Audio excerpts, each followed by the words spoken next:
I like multicolored marshmallows. I especially like the orangish ones, the yellow ones, and the pink ones. But what I don't like are the green ones. I hate the green ones.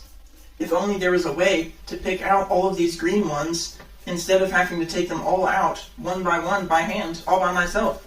I've got work in 4 minutes. I don't have time for this.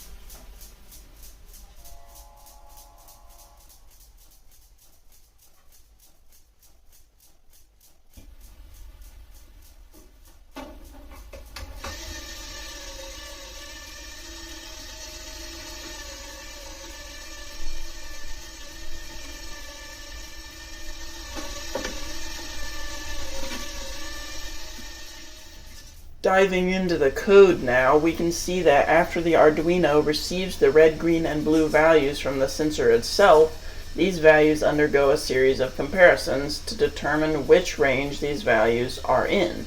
Now originally, I had set this up to move on to the next step of the codes if this precise range of red, green, and blue colors were met. The issue with that, though, is that brightness affects these values a lot. These are not isolated color values, so we need to isolate these from brightness being a factor.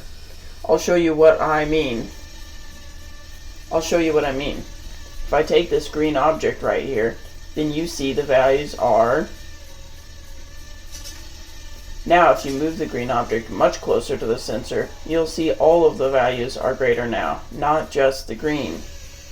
This creates a huge problem, because to decide when to trigger the servo arm, we need to set up ranges of acceptable values, and that is ruined by the brightness changing. The solution I've come up with looks something like this. 10 times the red value plus the green value plus the blue value divided by the red value will give us the inverse of the red regardless of brightness. And we do that for the other two colors as well. So now with those values printing out in the serial monitor, when I hold up the green object, you'll see that it is the same value as when I move it up closer. It basically stays the same.